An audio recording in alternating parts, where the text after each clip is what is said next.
Hi there, my name is Bryony Lieber. I'm a career and business coach working for myself in my company, Bryony Lieber Coaching and Consulting. I'm based out of Johannesburg in South Africa, and most of my work is done online. I focus on coaching predominantly women, but men as well, in STEM careers and businesses that serve STEM industries. So these are people who are coming out of science, technology, engineering, and maths backgrounds, working in very technical fields and having to work with people. And that's where I focus, is on helping my clients advocate for themselves and helping them communicate, build relationships, and do the people side of their job better than they're managing to do. So, when I moved into coaching about 5.5, 6 years ago, I had come out of a career of 20 years of being an employee, consulting into the mining industry, working as an environmental risk management consulting. And I, despite having had some very senior positions in the business, really had very little business experience. And my transition from being an employee into running my own business, but also changing my career direction completely, was quite a traumatic one, and one where I feel I may have spent less in school fees had I actively and intentionally found myself a mentor, or a few mentors, to be honest. The first couple years of my business journey were expensive in terms of time, in terms of software that I bought that I really didn't need, in terms of delegating out work to people that actually I should have been doing myself, and holding on to doing the work that I knew how to do that actually I should have been delegating to other people. And so there were a lot of really expensive mistakes. And I think that is what the fuss is about mentoring. When you start something new, or you start something that you have very little experience in, you don't know what you don't know. And being in that zone where you don't know what you don't know can be an expensive and a risky place to be. And a mentor fundamentally is somebody who has been where you are wanting to go, or you are trying to get to. They've had the experiences that you're trying to gain. They've learned the lessons that you are learning the hard way, or are going to learn the hard way because you don't know what you're doing. They have insights to share with you. They're not there to tell you what to do, they're just there to share ideas with you so that you can make the decisions for yourself. But ultimately, they are your guide. They are your source of wisdom. They are your source of experience. And a quote that I love really puts this into perspective for me. It's an African proverb, and it goes like this: if you want to go fast, go alone. If you want to go far, go together. And that's what a mentor is all about. A mentor is about helping you go far. It might be a slightly slower process because you're taking time to talk with somebody instead of just jumping straight in. But a mentor, when you have the right mentor or mentors, when you have a constructive relationship with them, and when you as the mentee are open to asking for help, to being vulnerable, and to accepting and taking on advice, a mentor can be that person that helps you go far. In this talk today, what I want to cover is a little bit more about what is a mentor and the types of mentors that you should be considering having in your career, having in your business, where to find mentors, some of the myths about mentoring, and most importantly, how to make mentoring matter, both as a mentor and as a mentee. So, let's jump into this.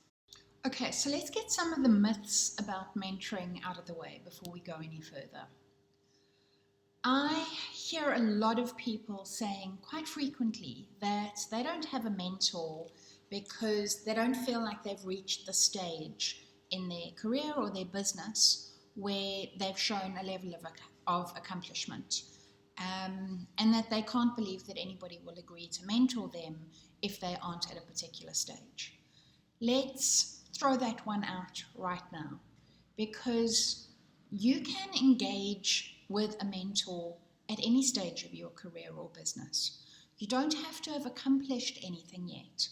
What a mentor is going to be looking for in you as a mentee is that you have a wealth of curiosity, that you have energy, a willingness to learn, a desire to reciprocate their energy, a clear view on what you want to be mentored on. And I think that's probably the most important thing, because a lot of people go into mentoring relationships not actually clear on what they want to be mentored on, and assuming that the mentor will tell them what they should be mentored on. Mentees need to have a willingness to be challenged. They really need to have an openness to feedback, and they need the courage to get out of their comfort zones and apply what they discuss with their mentors. And I think another really important part of this is having the commitment to make this worth your mentor's while, okay? And mentors get involved in mentoring because they derive a huge amount of pleasure from being part of your journey of achieving. And what they're not looking for is that you are at the top of your game. They're looking to help guide you to get to the top of your game. So if we can bust that first myth immediately, you don't have to have a lot of experience. You just have to have a willingness to get out of your comfort zone.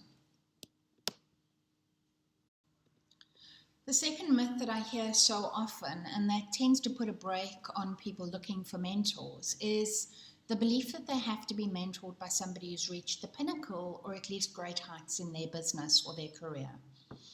The truth is, if you try to only be mentored by people who've achieved great heights or appear to be an overnight success, you're going to miss out on an enormous amount of potentially great mentoring opportunities.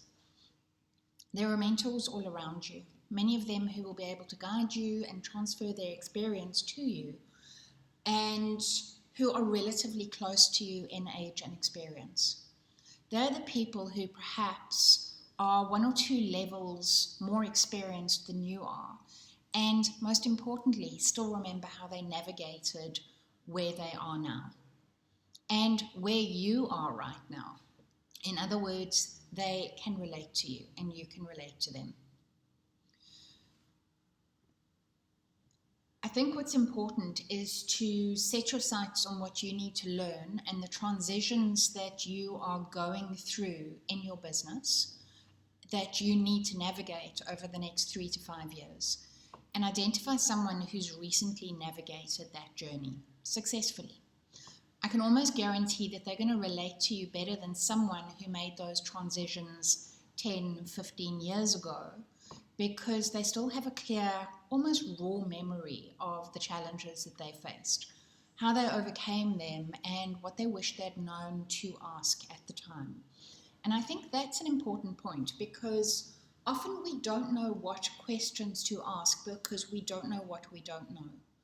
And once that event is 10, 15, 20 years in the past, we are at a point where we're no longer conscious about what we know. We're doing things kind of in a fairly automated way. But when you've recently learnt the lesson and overcome the challenge, there's still a clear memory of the experience. And mentors, often at that point take the time to reflect what they learned and what they wish they had known, what they wish they had known to ask, and who they wish they had asked the questions of. I think the third myth is that we have to find perfect mentors, the mentor that can show us the way in absolutely everything. And the reality is there's no unicorn mentor. There's nobody who has every piece of experience you're ever going to be looking for and every piece of wisdom that you need. So when mentoring really works, we have realistic expectations of our mentors. Rather look for multiple mentors, different types of mentors who can mentor you in different areas of development and at different stages of your business, than looking for the perfect person and then feeling disappointed that that mentor couldn't cover all the bases for you. So there are a couple different types of mentors that I think all of us should be looking for, and they include the following. So the first one is a technical mentor. These are people who have the technical experience in the area that you're specializing in. So they have done the type of work that you're doing in your business. They've offered those types of products or services. They technically have mastered their craft. They work in your industry, and they can show you step by step how to do the job better, more efficiently, with greater expertise. So that's the first one, technical mentors. The second one is peer mentors. So people who are close to you in their years of experience, but perhaps have had slightly different experience to you, based on their exposure to the types of people they've worked with, the types of businesses that they've served, the types of projects that they've worked on, how they've reacted to different situations based on their personal self-awareness, their confidence, or a different worldview. So these are peers who are at the same sort of level as you, but have experienced their journey to that point in a very different way. And they can give you a different perspective. They can broaden the way that you experience a situation. And they're there to vent with and laugh with and perhaps even be your proverbial wingman. Okay? The third type of mentor is the aspirational mentor. These are the people who inspire you to say, when I grow up, I want to be like so-and-so. These might be people that you will never meet in your life, but you feel you know them through the movies that they've starred in, the books that they've written, the articles that are written about them, the webinars that they've presented, the achievements that they've made that are publicly known.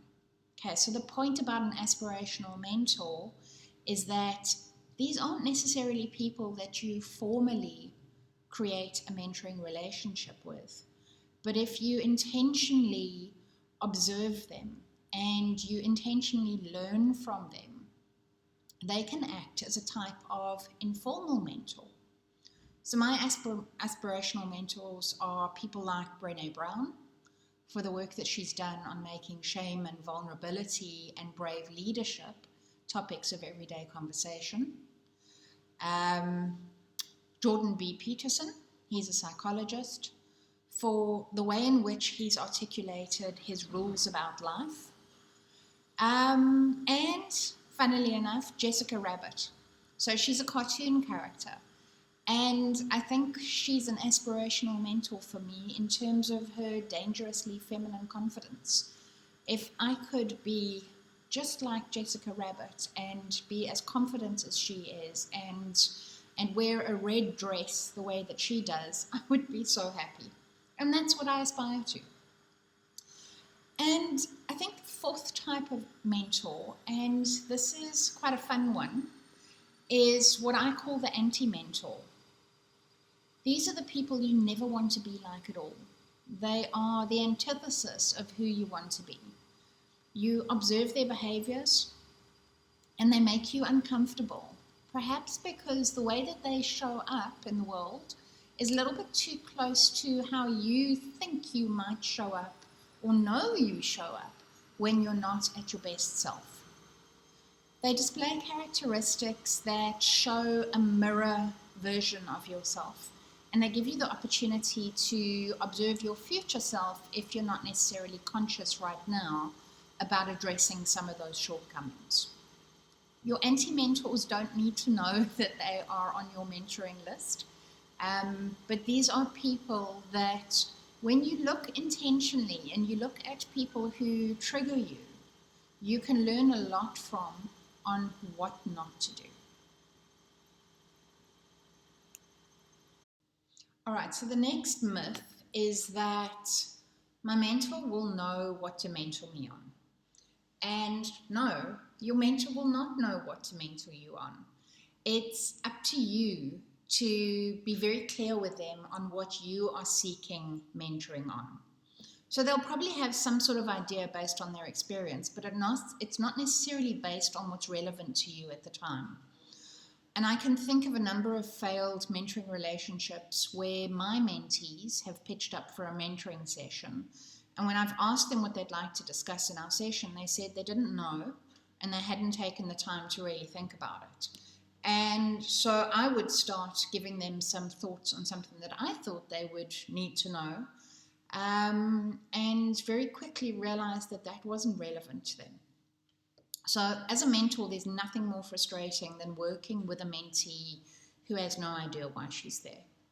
If you want somebody to mentor you, at least take the time to think about what you're hoping to achieve through the relationship and what topics you specifically want to discuss, because that gives your mentor the opportunity to be very clear on what they can or can't mentor you on. If you're going to look for a mentor, you need to know what you want to get out of that relationship, why you're wanting them specifically to mentor you, what it is about them that you believe you're going to be able to learn from, and that has kind of encouraged you to approach them in the first place. You need to spend some time getting to understand who your mentor is and how you believe they can help you. Because when you approach them, most mentors are going to say, well, what is it do you think I can help you with? And if their answer is, well, I just want you to mentor me, it's not going to go very far. I think the next myth is that a lot of people believe that mentors are hard to find. And I really don't, in my experience, think that mentors are that hard to find. They're everywhere. I think, however, sometimes we tend to approach them in the wrong way and they back off because too much is being asked of them too soon. There are very few people who want to be asked to be your mentor in the first conversation you ever have with them. And I know this because I've been through this experience a number of times where I've been approached by young business owners and young professionals, and before we even know each other, their request has been that I mentor them. Being a mentor to someone is quite a big ask, and as much as it's incredibly rewarding, it requires time and it requires effort. And so most mentors, while they are very willing to contribute their time and effort for free, they want to know who you are and what it is about you that is worth them investing their time in. And they want to know that you know who they are. So take the time to get to know the person before you ask them to be your mentor, and make it less about you and more about them, to be honest. If there's someone you find interesting and you want to learn from them, follow them on LinkedIn for a while. Follow their business. Follow how they show up. Follow what they talk about. Get to know what they're about and add some value to their conversations, especially while we still are kind of in a hybrid mode. LinkedIn is your friend, because there are many mentors on there, and in fact, not just LinkedIn, various other networking groups. There are mentors on there that are sharing parts of themselves quite openly in what they post, in what they talk about, in what they comment on. And it's a beautiful way for you to get to know them and to contribute to the conversation so that they can start getting to know you long before you contact them and ask them to be your mentor.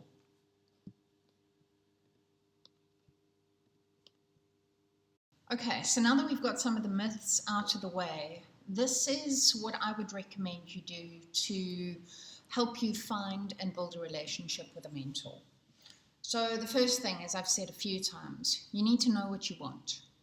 Get clear on what you want to be mentored on and develop a clear goal and a time frame over which you want to be developing this aspect of yourself and of your business. Once you've got that clear, that's going to give you some focus on who you want to be looking at in terms of developing a relationship with. Second thing is look around you to see who has the experience that you want to learn from. Cast your net wide and give yourself options. Analyze your professional network. Everyone you've met in your career up until now, people who have communicated with you, people that you follow on LinkedIn, people that you follow in various different online groups and in various different networking and professional groups. People who are a few years ahead of you, as well as people who might be able to introduce you to other people that have the experience that you want to get access to.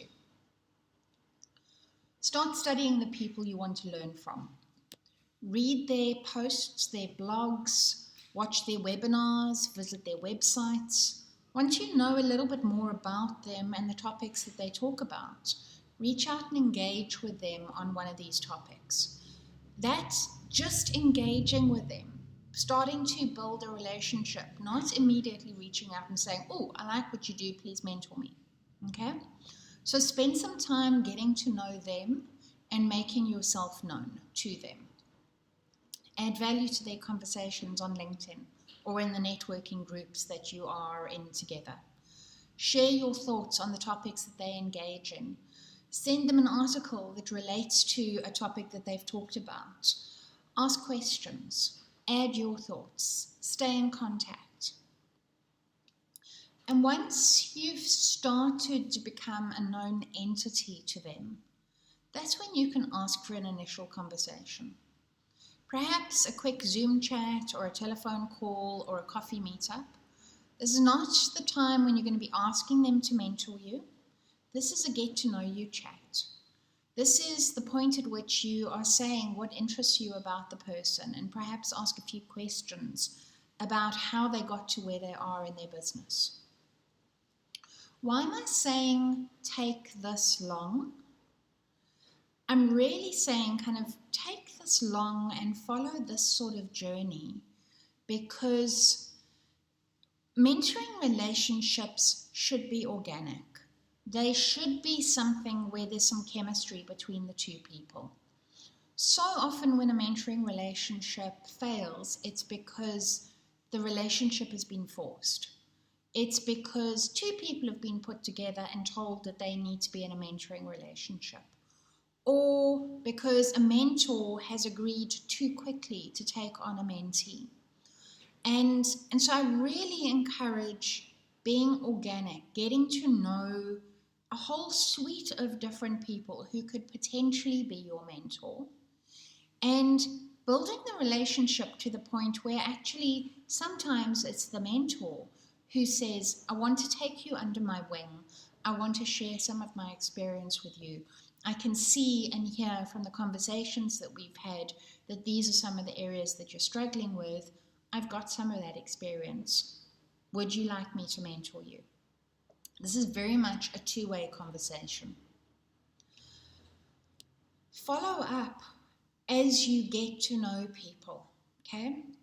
Once you've had that first kind of engagement with them or a few engagements with them, if you really feel like this is a potential mentor for you, follow up with an email or a text, message them to thank them for their time and indicate what value you've got from the interactions and that you'd like to meet up again. If the mentor's receptive, then absolutely meet up again. But let it evolve. Let the relationship evolve to a point where it either stays organic and informal or it becomes a formal mentoring relationship. To be honest, it doesn't really matter what it is, because as you start to build a relationship with a person, the mentoring is going to be flowing anyway. Whether you make it formal and you meet at specific times, specific dates, at a specific frequency in a very structured way, or you build a relationship where you can access the person informally and get in contact as and when you need to, it's very much up to what works for the two of you. What matters is that it's natural and uncontrived, that both of you get value from the relationship and that it remains reciprocal. And that's an important part, is being quite intentional and thoughtful around what you can contribute to the relationship. I think it's important to make it easy for the mentor as well. Take the initiative in the relationship to plan what topics you want to talk about. Organize the venue, whether it's meeting in person for coffee or if it's an online venue. It's up to you to initiate that process and take responsibility for making it happen. The easier you make it for a mentor to engage with you, the more likely your mentoring relationship is going to matter. Be open to feedback and be courageous in hearing it. Feedback and difficult feedback especially can be very difficult to hear. A mentoring relationship is about your growth and your development, and it's about getting out of your comfort zone. So if you're going to get honest feedback from your mentor, you need to be ready to take the good and the not so good. It's really hard for mentors to give critical feedback. So your mentor needs to know that it's not going to backfire when she gives you some honest, tell it like it is feedback. If she's a good mentor, she'll give the feedback with great care and empathy. But it's also up to you to receive it and to be very thoughtful and considered in how you respond to and act on it. Commit to the process. Mentoring isn't a 1 month or 1 season event. It's not something that's a magic bullet. It doesn't just kind of take place once and then it's done. It's a relationship that takes time and commitment from both parties.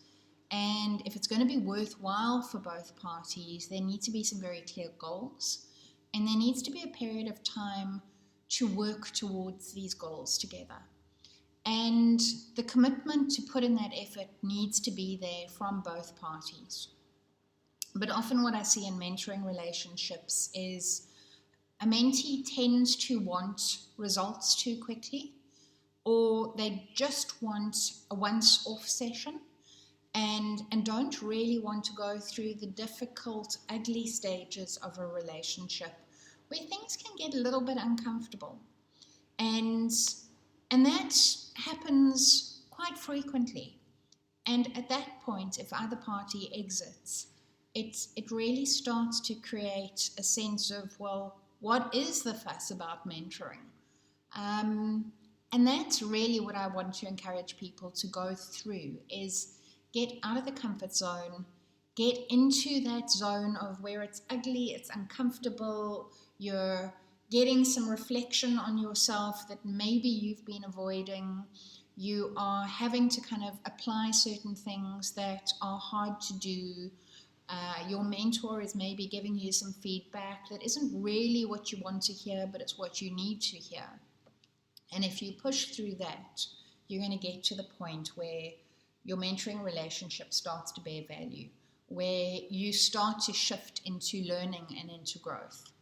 But often people kind of stop at that fear and failure zone that's just outside the comfort zone, and they jump straight back into their comfort zone by saying, I don't have the time for this mentoring relationship, it's not working for me. And they stop mentoring, okay, or stop being mentored. I think it's also important, though, to know when to move on. It's okay to outgrow your mentor. It's okay to outgrow your mentee. Your mentor is not going to be able to mentor you on everything forever. And at some point, you may outgrow your mentor because the original objective of the relationship has been met. And quite honestly, congratulations. That's a wonderful point to be at. but never force a mentoring relationship to continue once the mentoring focus is over. It doesn't mean that you have to stop being in contact. It just means that the nature of your relationship has changed. And I think for mentoring to matter, it's really important at that point to acknowledge that the nature of the relationship has changed, because it's very easy to be unconscious about that and kind of let it fizzle out, or let it flare up because there are expectations that are no longer being met or required. So as the final part of this, I want to talk about how mentors can make mentoring matter. Because it's easy for people to say, what is the fuss about mentoring? It fails all the time, when it's not a conscious process, when there are certain things that just aren't in place to make it work. There are a lot of people who want to mentor, but we're not often taught how to mentor. And I think that is one of the contributing factors to the question, but what's it all about? Why do we all get so caught up in the concept of mentoring? So these are the things that I think help from a mentor's perspective to make mentoring matter. The first thing is to realize that your job as a mentor is to surface what your mentee cannot see, and to help them become consciously competent in what they're doing. Your mentee has not been where you've been, okay? You've had the experience of the mistakes that you've made, the journey that you've been on, and what you would have asked had you known. And until you could see those things, until you'd had those experiences, you were unconsciously competent. Exactly where, or unconsciously incompetent, sorry, exactly where your mentee is right now. So your job as a mentor is to shift your mentee from being unconsciously incompetent, not knowing what they don't know, to being consciously competent, where they know what they don't know, they know what questions to ask. It still takes effort to do things easily and well, but they know what steps they need to take. So that's the first thing, is to recognize that that is the job of the mentee.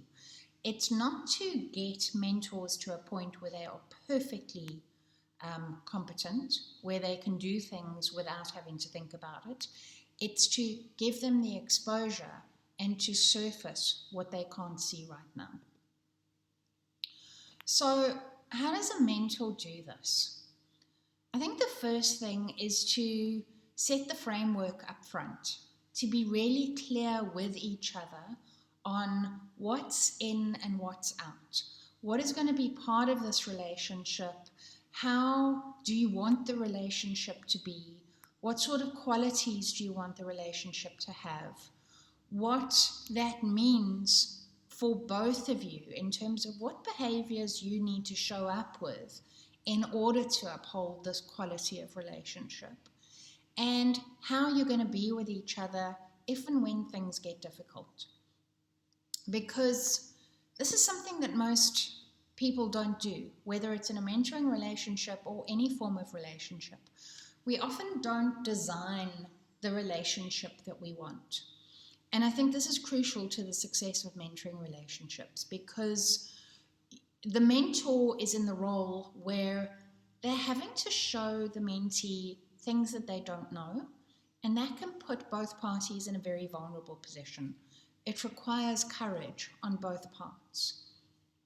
And to start the relationship, co-creating together a very clear relationship agreement, focusing on what the mentoring relationship needs rather than what each individual needs, and then focusing on what each individual needs to do, how they need to be in order to uphold the quality of the mentoring relationship. That can set you off to a really great start, because it's something that you can come back to in every mentoring discussion to check in on how is the relationship working. Is it being supported by the two of you, and is it contributing to the outcomes that the mentoring relationship is needing. So there are 3 questions that the 2 of you can focus on as one of the very first parts of your discussion. And that is, what qualities do we want this relationship to have? What behaviors do each of us need to uphold to support this relationship? And how are we going to be when things get difficult? So what behaviors do we need to bring to this when it gets uncomfortable, when it gets awkward, when one of us feels triggered by a particular comment, when one of us is kind of putting up a brick wall, when we can't kind of meet each other? How are we going to be? Okay, so if you take 10, 15 minutes even, if that's all you take, in the first kind of formal session that you have, to set that framework, it can help immensely in moving forward. I think the second thing that's important for a mentor to do is to get conscious about what you've learned. And this is why I said right up at the front, it's important for mentees to find mentors who are still conscious about their learning journey, who still have a slight raw experience of what they've learned, because that keeps the mentor conscious in being able to explain step by step what they've learned, what they did, what questions they wish they'd asked, what they wish they'd known but didn't know at the time. It's often possible that if you have a mentor who is too far advanced beyond where you are, that they've lost consciousness around the specifics of how they got to where they did. And they can share big picture concepts, but they can't share the details at a granular level, which is quite important for a mentee to understand. So as a mentor, I think it's important to reflect on these questions. How did I get where I am right now? What mistakes did I make? Where did I get it right? What could I have done differently had I known more? What do I wish I'd known at the time that I know now? What questions would I have asked now that I know the answers? And what can I explain or share with my mentee that will normalize what my mentee is going through right now?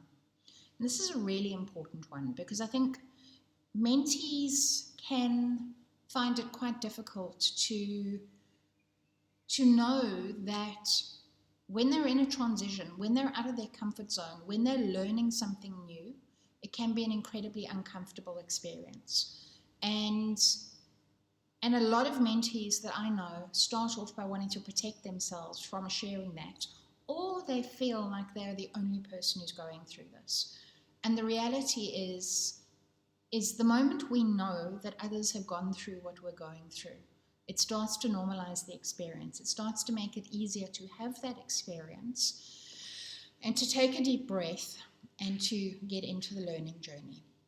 So if you as a mentor can get conscious about what experiences you've had that will normalize what your mentee is going through, it can immediately build rapport and chemistry between the 2 of you and make it easier for the learning process to take place.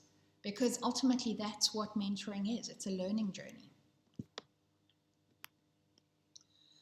I think another thing that mentors need to do well in order for a mentoring relationship to work is to be really good listeners. And that is to be able to listen, not to respond, but to listen for what's being said and what's not being said. What are the fears that your mentee has? What are they really struggling with? Is there a subtext beneath the words that they're saying? Is their body language kind of indicating something that their words aren't saying? Are there things that they're not saying that says more than what they are saying? And there are 3 different levels of listening. Internal listening is the lowest level of listening. That's where we listen so that we can respond with a clever kind of piece of advice or with a clever piece of information or experience that we've had. Okay? And while that's kind of useful to share, it's not necessarily about really connecting with what the mentee is experiencing.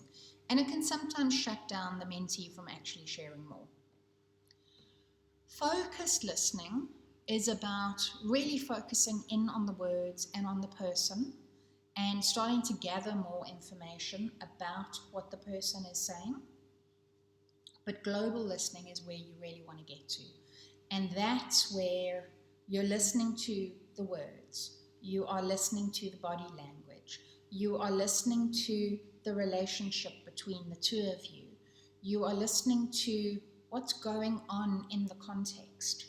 You're listening to what's not being said. And there's a lot of intuition that comes into that. And it's something to really start practicing and being quite intentional about. And if you Google levels of listening, you'll come across quite a number of authors who talk about these 3 different levels and the value of being able to listen at a level up from just listening in order to respond.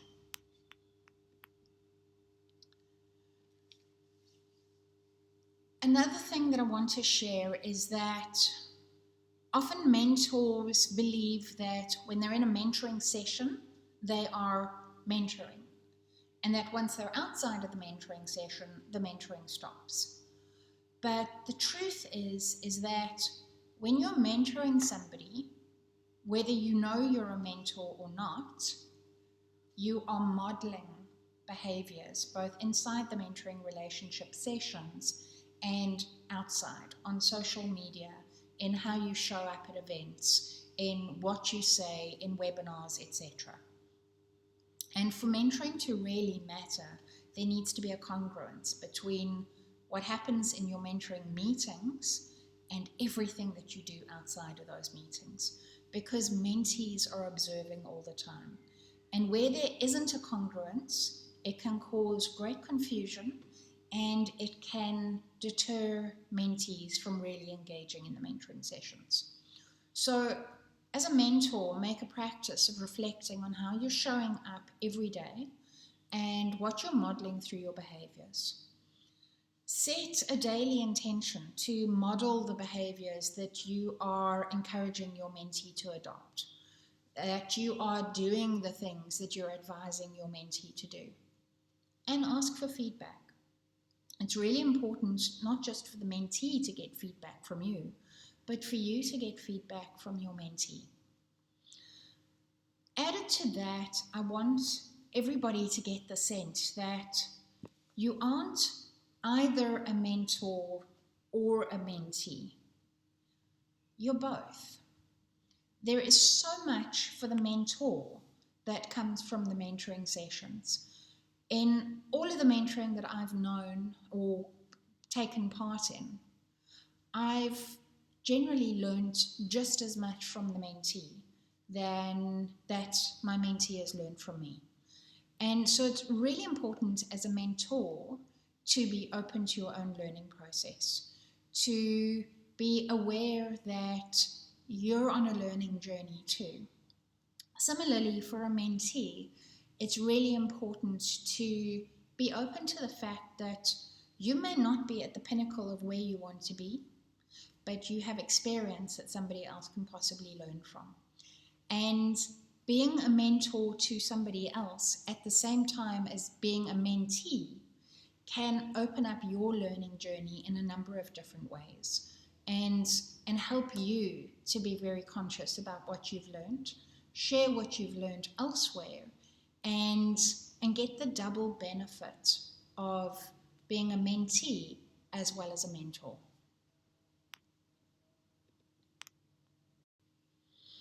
Okay, so let me wrap up. Mentoring matters when we do it properly, okay? And I think mentoring can be done really badly. It can be done really beautifully as well. The fuss about mentoring is that it can circumvent your learning process. If you are in a new phase of your business, of your career, of your life, and you simply need guidance, that's where mentoring comes in. There are no perfect mentors. Mentors are not unicorns. Mentors are only able to mentor on what they've experienced. And so it's really important to ensure that you have a range of mentors for the range of things that you need guidance and support in. Don't look for everything from one mentor, because you're definitely going to be disappointed, and it's going to put a huge amount of pressure onto the mentor to be this thing that they're not. Mentoring doesn't have to last forever. When the mentoring objective has been met, change the nature of the relationship. Make it worthwhile for both parties. As a mentee, make sure that you're reciprocating in the relationship. As a mentor, make sure that you're very clear on what you can and can't mentor somebody on, what you're willing and not willing to engage with somebody on.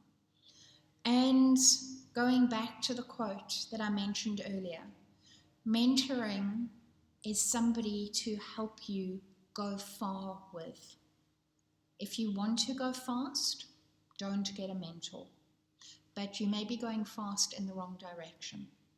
If you want to go far, seek mentoring through intentionally observing people, intentionally looking for those aspirational mentors like my Jessica Rabbit, who uphold behaviors that you really want to be able to step into. Look for people who can mentor you technically, people who can share their experiences, the different ways in which they've got to where you are or where you're trying to get to. And look specifically at things that don't inspire you, so that you are very aware about things that you want to avoid ever being known for. All in all, my experiences with mentoring have been overwhelmingly positive. I've had informal mentors in my life, I've had formal mentors in my life, I've had many mentors at some periods, and I've had no mentors at other periods. I mentor a lot of people, and at the moment I'm participating in running a group mentoring program, which has probably been the most inspirational thing I've ever done in my life, in that I get to work with 32 young professionals in the mining industry who are being mentored by me and some of my colleagues, but they're also mentoring each other. And in the process, we're all learning from each other. And I'd really encourage that no matter who you are, that you look to have mentors in your life, and that you look specifically to mentor other people. I hope that this has been a useful presentation for you. I really hope that you've got what you've needed out of this. And if you've got any questions or you want to make contact, you're more than welcome to get hold of me through my website, which is bryonyliebe.com.